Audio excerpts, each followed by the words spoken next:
ओम महालक्ष्मी च विद्महे विष्णुपत्नी च धीमहि तन्नो लक्ष्मी प्रचोदयात्। आज के वट पूर्णिमा के शुभ अवसर पर आप सभी को हार्दिक शुभकामनाएं। इसी के साथ आप सभी से मैं माफ़ी भी चाहता हूं कि आज हम लाइव वीडियो करने वाले थे, लेकिन कुछ टेक्निकल प्रॉब्लम की वजह से हम नहीं कर पाए। अभी हम सुनते हैं वट सावित्री की कथा। वट सावित्री की कथा ये ज्येष्ठ मास में प्रचलित कथा है। भद्र देश के एक राजा थे जिनका नाम अश्वपति था। भद्र देश के राजा अश्वपति को कोई संतान न थी। उन्होंने संतान की प्राप्ति के लिए मंत्रोच्चारण के साथ प्रतिदिन 1,00,000 आहुतियां दी। 18 वर्षों तक यह क्रम जारी रहा। उसके बाद सावित्री देवी ने प्रकट होकर उनको एक वर दिया और कहा, राजन, तुम्हें एक तेजस्वी कन्या पैदा होगी। सावित्री देवी की कृपा से जन्म लेने के कारण उस कन्या का नाम सावित्री रखा गया। कन्या बड़ी होकर बेहद रूपवान हुई, लेकिन योग्य वर न मिलने के कारण सावित्री के पिता दुखी थे। उन्होंने कन्या को स्वयं वर तलाशने के लिए भेजा। सावित्री तपोवन में भटकने लगी। वहां शाल्व देश के राजा द्रुमदसेन रहते थे। क्योंकि उनका राज्य किसी ने छीन लिया था, उनके पुत्र सत्यवान को देखकर सावित्री ने पति के रूप में उसका वर्ण किया। ऋषिराज नारद को जब यह बात पता चली तो वह राजा अश्वपति के पास पहुंचे और कहा कि हे राजन, यह क्या कर रहे हैं आप?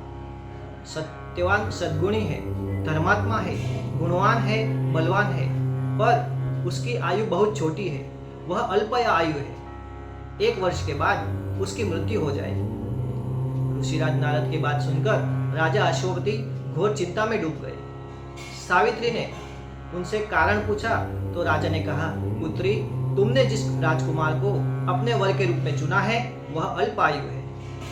तुम्हें किसी और को अपना जीवन साथी बनाना चाहिए। इस पर सावित्री ने कहा, पिताजी, मैं आर्य कन्या हूँ और आर्य कन्याएं अपने पति का एक बार ही वर्ण करती है। राजा एक बार ही आज्ञा देता है और पंडित एक बार ही प्रतिज्ञा लेता है और कन्यादान भी एक बार ही किया जाता है। सावित्री के हट करने लगे और बोली, सत्यवान ही से मैं विवाह करूंगी। राजा अश्वपति ने सावित्री को विवाह करने के लिए आज्ञा दी। सावित्री ने विवाह के बाद अपने ससुराल पहुंचते ही अपने सास ससुर की सेवा करने लगी। समय बीतता चला गया। नारद मुनि ने सावित्री को पहले से ही सत्यवान की मृत्यु के दिन के बारे में बता दिया था। वह दिन जैसे जैसे करीब आने लगा, सावित्री अधीर होने लगी। उन्होंने 3 दिन पहले से ही उपवास शुरू कर दिया। नारद मुनि ने जो कथन किया था उससे निश्चित उस दिन उन लोगों ने पितरों का पूजन किया। हर दिन की तरह सत्यवान उस दिन भी लकड़ी काटने के लिए जंगल में चले गए। सावित्री भी गई। जंगल में पहुंचकर सत्यवान लकड़ी काटने के लिए एक पेड़ पर चढ़ गए। तभी उसके सिर में तेज दर्द होने लगा। दर्द से व्याकुल सत्यवान पेड़ से नीचे उतर गए। सावित्री अपना भविष्य समझ गई। सत्यवान के सिर को गोद में रखकर सावित्री सत्यवान का सिर सहलाने लगी। तभी वहां यमराज आए। यमराज ने अपने साथ सत्यवान को ले जाने लगे। सावित्री भी उनके पीछे पीछे चल पड़ी। यमराज ने सावित्री को समझाने की कोशिश की कि यह विधि का विधान है, लेकिन सावित्री नहीं मानी। सावित्री की निष्ठा और पतिपरायणता देखकर यमराज ने सावित्री को कहा कि हे देवी, तुम धन्य हो, तुम मुझसे कोई भी वर मांग सकते हो। तब सावित्री ने कहा कि मेरे सास ससुर वनवासी है, अंधे हैं, उन्हें आप दिव्य ज्योति प्रदान करें। यमराज ने कहा, ऐसा ही होगा, जाओ, अब लौट जाओ। लेकिन सावित्री अपने पति सत्यवान के पीछे पीछे चलती रही।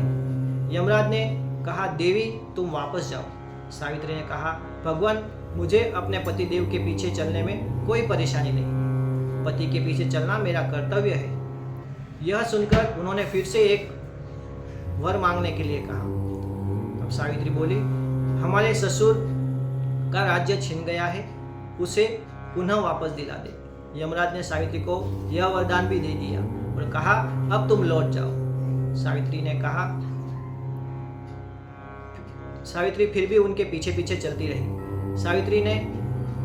यमराज ने सावित्री को तीसरा वर मांगने के लिए कहा। इस पर सावित्री ने कहा, 100 संतानों और सौभाग्य का वरदान मांगा। यमराज ने इसका वरदान भी सावित्री को दे दिया। सावित्री ने यमराज से कहा कि प्रभु, मैं एक पतिव्रता पत्नी हूँ और मुझे आपने पुत्रवती होने का आशीर्वाद दिया है। यह सुनकर यमराज को सत्यवान के प्राण छोड़ने पड़े। यमराज अंतर्ध्यान हो गए और सावित्री उसी वटवृक्ष पर आ गई जहाँ पे उसके पति का मृत शरीर पड़ा था। सत्यवान जीवंत हो गया और दोनों खुशी खुशी अपने राज्य की ओर चल पड़े।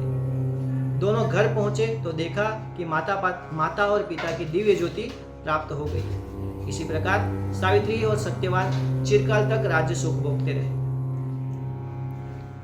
अतः पवित्र पतिव्रता सावित्री के अनुरूप ही प्रथम अपने सास ससुर का उचित पूजन करे, साथ ही अन्य विधियों का प्रारंभ करे।